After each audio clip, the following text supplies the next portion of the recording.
और इस बीच एक बड़ी खबर हम आपको बता दें, स्कूल से बम की खबर जो थी उस पर बड़ा अपडेट सामने आया है। सूत्रों के हवाले से बड़ी खबर, जांच एजेंसियों को मिले अहम सुराग, चीन और रूस से जोड़ रहे धमकी के तार।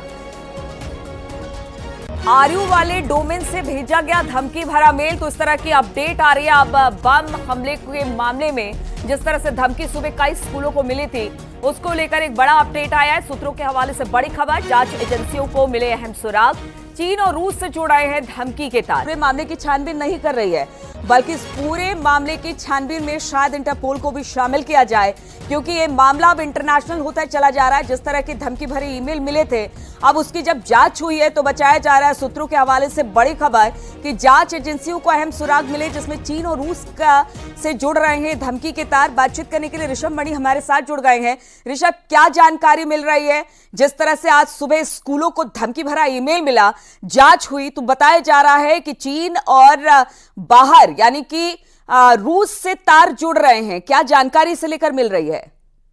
देखिए, जो इनिशियल जानकारी है उसके मुताबिक जिस सर्वर से ये मेल जनरेट हुई है, जहां से आगे बढ़ाई गई है, वो चाइना के कुछ हिस्सों के हैं और रशिया के कुछ हिस्सों के हैं। तो अब जो एजेंसीज हैं वो इस तलाश में जुट गई हैं कि ये किसकी शरारत है, आखिरकार देश के पब्लिक ऑर्डर को डिस्टर्ब करने के लिए ऐसी मेल किसने भेजी है। लिहाजा जो इंटरनेशनल लेवल की एजेंसीज हैं उनसे भी हेल्प ली जाएगी। एजेंसीज को ये भी पता चला है कि शनिवार को भी ऐसे ही ईमेल भेजा गया था, नई दिल्ली एयरपोर्ट को उड़ाने की धमकी दी गई थी। सोमवार को नई दिल्ली के कुछ अस्पतालों को उड़ाने की धमकी भी दी गई थी। उसकी जांच चल ही रही थी, ये बात हालांकि मीडिया में नहीं आ पाई थी। और अब ये मेल आ जाती है जब दिल्ली, एनसीआर और यहाँ तक कि लखनऊ के एक स्कूल को भी बम से उड़ाने की धमकी दी गई है।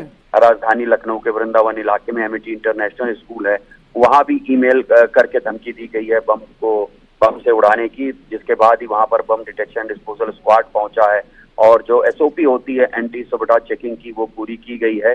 और जांच के बाद हालांकि कुछ भी संदिग्ध नहीं मिला है। और यहाँ पुलिस अफसरों का कहना है कि जब एमिटी इंटरनेशनल की छुट्टी हो गई थी, उसके बाद एंटी सबोटाज चेक कराया गया था, जिसमें कुछ भी मिला नहीं है।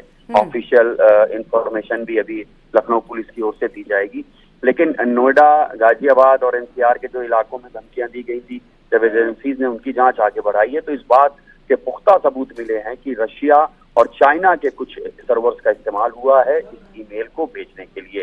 लिहाजा मामला गंभीर हो जाता है और अन्य जो बड़ी और विशेषज्ञ एजेंसीज हैं उनको भी इस जांच में शामिल कर लिया गया है। ठीक है ऋषभ, बहुत बहुत शुक्रिया आपका जानकारी के लिए। तो दिल्ली एनसीआर में जिस तरह से स्कूलों को बम से उड़ाने की धमकी भरा मेल मिला है, लगातार उस मेल की जांच जारी है, क्योंकि जैसे जैसे खबर आगे बढ़ रही है, ये स्कूलों की संख्या बढ़ती चली जा रही है। करीब 60 ऐसे स्कूल हैं जिनकी संख्या अब हो गई है, जिनको कि ये ईमेल भेजा गया है। अब इसके तार चीन से, रूस से कहां से जुड़ रहे हैं, जांच एजेंसियां इस पूरे मामले को छानबीन कर रही है। बहुत बहुत शुक्रिया एक बार फिर से आपका।